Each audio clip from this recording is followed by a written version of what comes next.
Hello friends, welcome to my channel. দেশ এবং দেশের বাইরে থেকে যারা আজকে আমার ভিডিওটি কন্টিনিউ করেছেন প্রত্যেককেই gardener TRIPS with Kamal YouTube চ্যানেলে স্বাগতম। ছাদ বাগানে অন্যতম জনপ্রিয় এবং গুরুত্বপূর্ণ একটি ফলের মধ্যে আমাদের সবচেয়ে গুরুত্বপূর্ণ হলো আঙুর। আর আমরা যদি বাড়িতেই থোকায় থোকায় আঙুর ফলাতে পারি তাহলে কেমন না জানি হয়। ইতিমধ্যে আমি একাধিক ভিডিও আঙুর গাছ সম্পর্কিত দিয়েছি, তবে আজকের যে ভিডিওটি আমি দেব, আমার যে মাদার্স গাছ নিয়ে আমি এতদিন কথা বলেছি, এটা কিন্তু সেই গাছটি নয়। এটা কিন্তু অস্ট্রেলিয়ার একটি বিখ্যাত প্রজাতি, ব্ল্যাক ডায়মন্ড প্রজাতি। এই ব্ল্যাক ডায়মন্ড প্রজাতিতে আমার প্রথম বছর যে ফুল এসছে, এর সময় আপনি কি করবেন, অর্থাৎ প্রথম বছরে ফুল আসলে একদম নতুন ছাদ বাগানিরা হতভম্ব হয়ে যায়। কি করবেন, কিভাবে পরিচর্যা করবেন আপনারা বুঝতে পারেন না। তাই আসুন আজকের ভিডিও থেকে আমি বিস্তারিত তথ্য জানিয়ে দেব, না স্কিপ করে কন্টিনিউ করুন।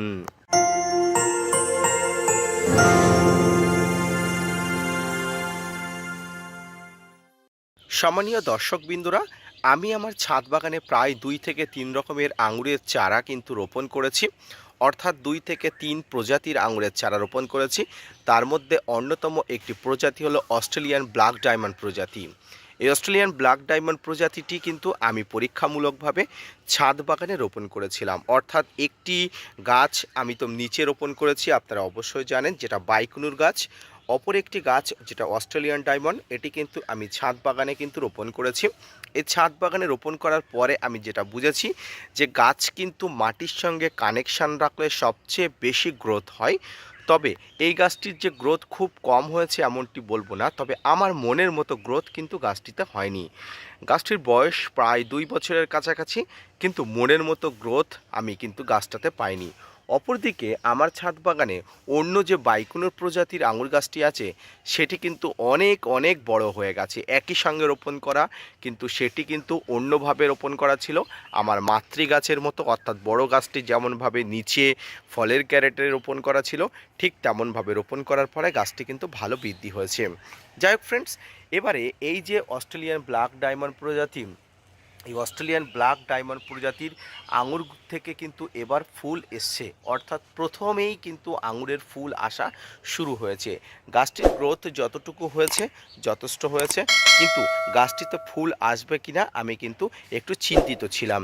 এবার দেখুন, এই যে প্রথম বছরে আঙুর গাছে ফুল কিন্তু অবশ্যই আপনারা দেখতে পাবেন, বা এসছে আপনারা অবশ্যই দেখতে পাবেন। তো আসুন এবার আমি আপনাদের দেখাই গাছে ফুল এসছে কিনা। দেখুন, গাছে ফুল টিকবে কিনা এটা কিন্তু বড় বড় ব্যাপার, কিন্তু এই ফুলগুলো এসছে এটাই কিন্তু যথেষ্ট, অর্থাৎ গাছে যে ফুল আসবে এটাই কিন্তু একটা যথেষ্ট ব্যাপার। তবে এই সময় কি করবেন, দেখুন, লেবু গাছ থেকে শুরু করে আঙুর গাছ, কচি পাতা আসা শুরু হলেই সবচেয়ে বেশি সমস্যা শুরু হয়। বিশেষ করে আঙুর গাছে কিন্তু কচি পাতা আসলে এক ধরনের পতঙ্গরা আসে, যারা কিন্তু আঙুরের এই যে কচি পাতাগুলো কিন্তু কেটে দেয়। কচি পাতাগুলো কেটে দিয়ে কিন্তু ফলগুলো কিন্তু একদম কেটে দেয়, এবং এই যে গুটিগুলো আছে, গুটিগুলো কিন্তু খুব সুন্দরভাবে কেটে দিয়ে চলে যায়। যাতে এই ধরনের কেটে দেওয়ার সমস্যার মধ্যে আপনি না পড়েন, তার জন্য আপনাকে যেটা করতে হবে, ডাইমার্টের 30% কম্পোজিশনে রোগো বা রোগোর প্লাস যে কীটনাশকটি আছে, আপনারা অবশ্যই স্ক্রিনে দেখতে পাচ্ছেন, ডাইমার্টের 30% কম্পোজিশনে রোগো বা রোগো প্লাস, এটি কিন্তু এই আঙুর গাছের কিন্তু এই পতঙ্গের উপরে কিন্তু খুব কাজ করে। তবে সবসময় মনে রাখবেন, কচি ডালের উপরে, কচি পাতার উপরে, কচি ফুলের উপরে কিন্তু খুব কম মাত্রায় কিন্তু প্রয়োগ করবেন। তবে এটি প্রয়োগ সবসময় সন্ধ্যার আগ মুহূর্তে করলে ভালো হয়।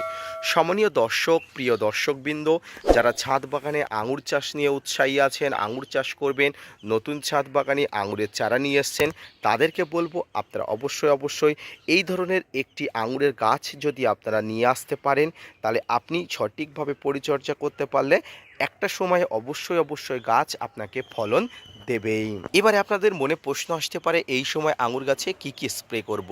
কীটনাশক এবং ফাঙ্গিসাইড তো আপনাকে স্প্রে করতেই হবে, এর পাশাপাশি কি আঙুর গাছে কোনো ভারী খাবার দিতে হবে?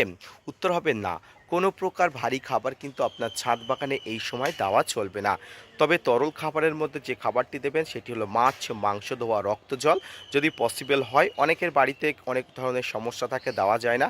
তবে যারা দিতে পারবেন বলবো অনেক ম্যাজিক্যাল কাজ কিন্তু আপনি আপনার ছাদ বাগানের আঙুর গাছের থেকে কিন্তু পাবেন যদি আপনি মাছ, মাংস ধোয়া, রক্ত জল সপ্তাহে একবার করে প্রয়োগ করেন। সম্মানীয় দর্শক, দেখুন শীতের পরশ শেষ হয়ে যাওয়ার পরে গ্রীষ্মের পরশ আসার সঙ্গে সঙ্গে আঙুর গাছ কিন্তু নতুনভাবে সেজে উঠছে। যদিও আমি আমার মাতৃগাছ নিয়ে একটি ডেডিকেটেড ভিডিও কিছুদিনের মধ্যে দিয়ে দেবো। এটি কিন্তু আমার ছাদ বাগানের ছোট্ট একটি বেবি গাছ, এবং বেবি গাছে যে ফুল এসছে এই সময় আপনি এই যে পরিচর্যা করার কথা বললাম এই পরিচর্যাগুলো করবেন। এই অস্ট্রেলিয়ান ব্ল্যাক ডায়মন্ড প্রজাতির আঙুরটি কিন্তু অত্যন্ত সুস্বাদু, এবং যে বাজারে যে একদম কালো কালো যে আঙুরগুলো পাওয়া যায় সেই আঙুরগুলো মেবি অস্ট্রেলিয়ান ব্ল্যাক ডায়মন্ড প্রজাতি হতে পারে। এই বিষয়ে সম্পূর্ণ তথ্য আমি আরও একদিন বিস্তারিত আলোচনা করব। তো ফ্রেন্ডস, এইভাবে কিন্তু নতুন ছাদ বাগানি থেকে পুরনো ছাদ বাগানিরা কচি পাতা সঙ্গে ফুল আসলে কিন্তু পরিচর্যা করুন।